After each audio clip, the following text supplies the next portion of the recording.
Tunggak tamak aksar kepite Amem sajau sapdaule উপবিষ্ট যে সমস্ত সংগঠনের ইউনাইটেড ফোরাম অফ অল আদিবাসী অর্গানাইজেশনের যে সমস্ত সহযোগী সংগঠন আছেন তাদের যে সমস্ত কর্মকর্তারা উপস্থিত হয়েছেন বা সদস্য সমর্থকরা প্রত্যেকজনকে আমরা আমাদের সংগঠনের পক্ষ থেকে আন্তরিকভাবে হুল জোহার জানাই।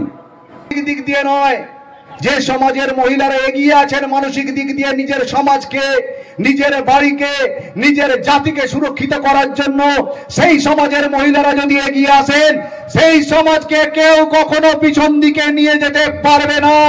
তাই আমার মা বোনেদের উদ্দেশ্যে যে সমস্ত ভাই কাকা দাদারা এসে উপস্থিত হয়েছেন তাদের জন্য জোরে একবার হাততালি দেবেন।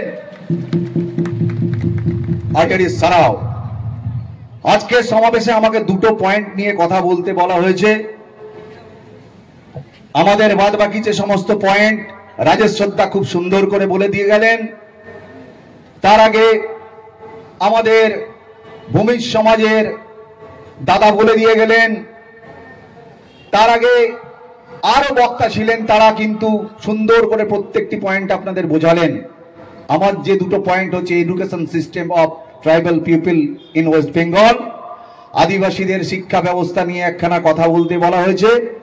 আর কুইডি মিরু আপনারা জানেন যে দুঃখজনক ঘটনা রামপুরহাটের আমাদের বারোমেশিয়া গ্রামে ছোট্ট কুইডি মিরুর উপরে ঘটেছিল, সেই ঘটনা নিয়ে দু চারটে কথা বলতে বলা হয়েছে। কারণ আমাদের দিশম আদিবাসী গাঁওতা একদম ঘটনা যেদিন ঘটে সেই ঘটনার শুরুর দিন থেকে আজ পর্যন্ত যেখানে ট্রায়াল চলছে, আপনাদের বলে রাখি আজকে সেখানে কিন্তু কোর্টে সাক্ষ্য গ্রহণ চলছে রামপুরহাট কোর্টে।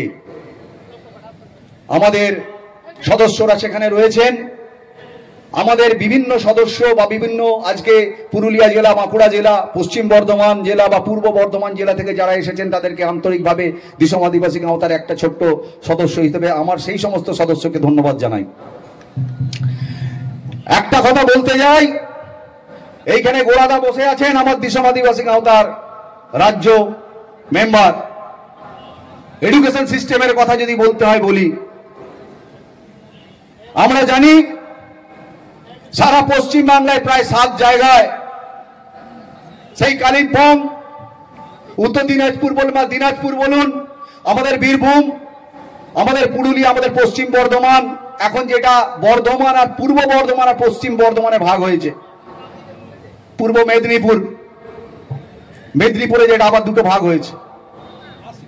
এই আদিবাসী মানুষদের বিশেষ করে আমাদের তথাকথিত এলিট শ্রেণী, তথাকথিত বুদ্ধিজীবী মানুষরা আমাদের পিছিয়ে পড়া জাতি বলে তো। আর আমাদের তাই জন্য একটা ডিপার্টমেন্ট আছে। কি ডিপার্টমেন্ট? Backward welfare. মানে যে সমস্ত মানুষ পিছিয়ে পড়েছে তাদের ওয়েলফেয়ার করার জন্য একটা ডিপার্টমেন্ট করা আছে। এবং আদিবাসী শিক্ষা সমিতি বলে নাকি একখানা কোনো বোর্ড আছে, যারা এই পশ্চিমবঙ্গের যে সমস্ত ইএমআরএস মানে একলব্য মডেল রেসিডেন্সিয়াল স্কুলগুলো আছে সেইগুলো দেখাশোনা করেন। এবং তার সাথে পণ্ডিত রঘুনাথ মুর্মু আবাসিক যে সমস্ত বিদ্যালয়গুলো আছে, সেটা আশ্রমিক হোক বা অশ্রমিক যাই হোক, সেগুলো দেখাশোনা করেন। তো আমি যেহেতু পশ্চিম বর্ধমানে থাকি, আর আমার গোড়াদা এখানে উপস্থিত আছেন, বাবলুদা আছেন, যারা আপনারা জানেন পূর্ব বর্ধমান যখন ছিল, বর্ধমান যখন একটাই জেলা ছিল, তখন একলব্য মডেল রেসিডেন্সিয়াল স্কুল ওখানে তৈরি হয় প্রায় 2002 থেকে 4 সালের মধ্যে, যাতে এই পিছিয়ে পড়া জাতিগুলো ইংলিশ মিডিয়াম মাধ্যমে পড়াশোনা করে নিজেদের ভবিষ্যৎটাকে সুরক্ষিত শুধু নয়, নিজেদের সমাজে তারা একটা ভালো দিক তুলে দিতে পারে, যাতে তারা পড়াশোনার পর সেই পড়াশোনাটার আলো, পড়াশোনা করলেই চাকরি পেতে হবে তার কোনো মানে নেই। পড়াশোনা করলে, জ্ঞান অর্জন করলে কিছু হোক আর নাই হোক, নিজের অধিকারের জন্য মাথা তুলে আওয়াজ তুলতে পারবেন। কি ঠিক বলছি তো কিনা? পড়াশোনাটা জানতে হবে, শিক্ষিত হতে হবে, তবেই আপনি বুঝতে পারবেন আপনার কোন কোন জায়গায় সেজমারি করা হচ্ছে, কোন কোন জায়গায় আপনাকে বঞ্চিত করা হচ্ছে। সেটা রাষ্ট্রশক্তির দ্বারাই হোক, আর রাষ্ট্রের মধ্যে যারা থেকে সেই অফিসার্সরা ঠান্ডা ঘরে বসে লুপহোল বার করছে, যেটা ফেক এসটি বলুন। এই রাজেশ্বর দাদা বলছিলেন যে এই সব জায়গা আসল আতুর ঘর নয়, আসুর ঘর হচ্ছে ওই বিএলআরও দপ্তর, যেটা রাজেশ্বর দাদার সাথে আমি 100% সহমত। 2002 সাল থেকে যে ধারাই বাছাইয়ের প্রক্রিয়া চলছে, এসআইআর প্রক্রিয়া, যে অরিজিনাল আমাদের বাংলার ভোটার কারা, আমি রাজেশ্বর দার কাছে 100% সমর্থন নিয়ে বললাম 2000 সাল কাট অফ থাক। আর কারা এই রাজ্যের আদিম অধিবাসী, কারা আদিম আদিবাসী তাটাকে সুনিশ্চিত করা হোক। ধীরে ধীরে আদিবাসীদের জল জমিন জায়গা থেকে উচ্ছেদ করার একটা সুনির্দিষ্ট সুচতুর পরিকল্পনা চলছে।